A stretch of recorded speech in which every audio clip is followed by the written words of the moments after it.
Today we're reviewing some One Piece, specifically the East Blue Saga. But before we get into that, I need to tell you a minuscule little backstory. I'm a diehard Naruto fanboy, and I swore I would never watch the show, and I'm only doing this to change my mind, because too many people try to convince me, so here we are.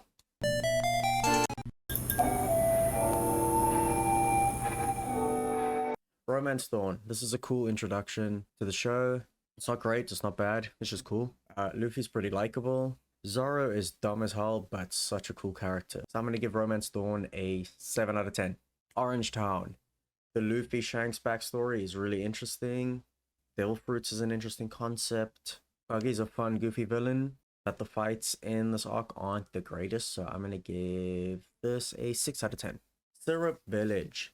Usopp is a very hard character to love. I hope he changes my mind as I watch the show, because at the moment he's pretty annoying, pretty cowardly, lies a lot. Like, I don't mind a character that lies, but a character that lies as outrageously as he does, it's pretty bad. Up until this point, Captain Kuro is the greatest villain, although his motives are weird because he goes on about obtaining her wealth legally, but then he does it illegally, or tries to do it illegally. But still, the plot twist with him becoming the villain was cool. The main fight in this arc is a little drawn out, but it's fine. The Going Merry is a cool addition, because the crew finally has a ship, which is sick. I'll give it a 7 out of 10. Now I'm gonna butcher this name. Baratie. Look how they massacred my boy. Zoro's flashback is super touching and sad. Sanji's backstory with the chef is so cool. It's like the first bit of investment I had in the show was Sanji's introduction. So he's definitely up there with one of my favorite characters. His fight with Colonel Fullbody, I think that's his name, is so cool. I'm so glad Sanji beat his ass. Don Krieg is a super intimidating villain, but he is very surface level. So that kind of fizzled out pretty quickly. A super cool villain though, well, I don't know if he's a villain, but he did fight against the Straw Hats, is Mihawk. He is so cool and so scary because up until this point, Zoro seems pretty much invincible because he hasn't lost a fight. And then he loses to Mihawk and you're like, oh shit. Yeah, this is one of my favorite arcs, so I'm going to give it a 9 out of 10. Arlong Park, the arc you've all been waiting for. This arc is super emotional and to most people, the best arc yet. I do think the arc is a little overhyped, honestly, because you always hear the classic, oh, you can't decide if you like One Piece or not yet if you haven't gotten as far as Arlong Park. Excuse me. Sorry. Do you speak any English? English? No. And I didn't like Arlong Park that much to sway me to like the show. I think Baratie was a better arc, and I also think Loguetown's a better arc. So, yeah. But with all that negativity being said, Nami is a sick character. Her backstory is so sad and cool at the same time. The fishmen are cool. They're an interesting change to the scenery. Not just a devil fruit pirate with a crew. It's like a whole new species. Arlong's a really cool mafia-esque villain. And he's super intimidating. But then they just ruin that when Luffy defeats him quite easily. Like pretty much low diffs him. I mean, it makes sense because all you ever see him do is sit in a chair and order people around, so I doubt he trains. So it makes sense for Luffy to beat him easily, but it was kind of underwhelming. Still a good arc though. I'll give it an 8.5 out of 10. I think I gave Baratie a 9, so this is an 8.5. Next is Loguetown, one of my favorite arcs in the saga. It brings back previous characters like Buggy and La Vida. Alvida. And they all come to catch Luffy, which is cool. It feels like they're not just going arc by arc now, they're holding more of a story. It was a weird gesture for more of a story. They also have cool new characters like Smoker and Tashigi.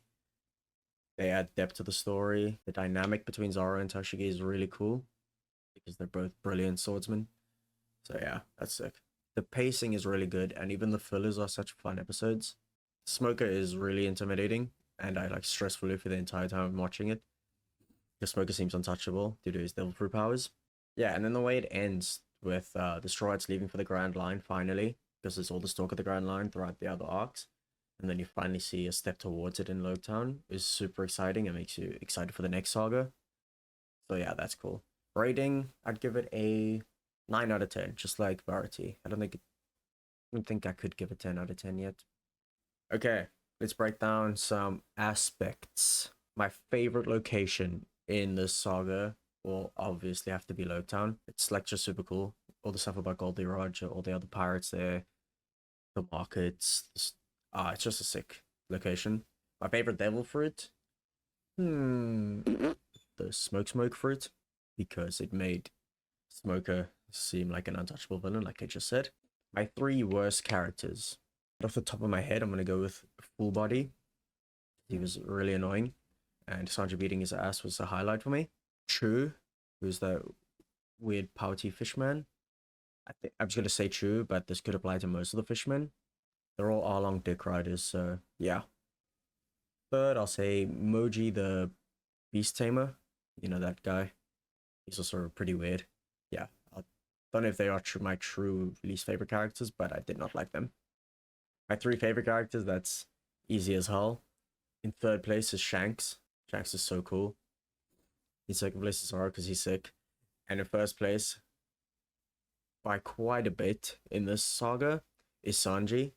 The only downside to Sanji is when he turns into full perv mode.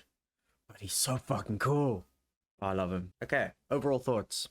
The first season of One Piece has its ups and downs, like any series would, but it's definitely worth sticking with. The show's art and world building is definitely nothing like I've seen before. The world building I love. The art is definitely going to take me some getting used to, and would actually put me off the show if I'd not seen like frames of new seasons where the art looks way better than it does now. That's like the one thing keeping me in, besides the story. My feelings on Luffy as an MC. Get ready. This is a hot take. I don't like him too much as a main character.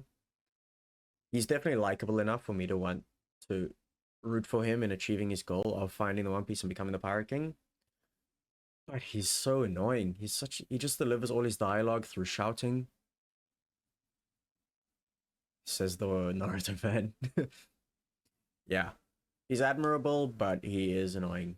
Sorry, Luffy.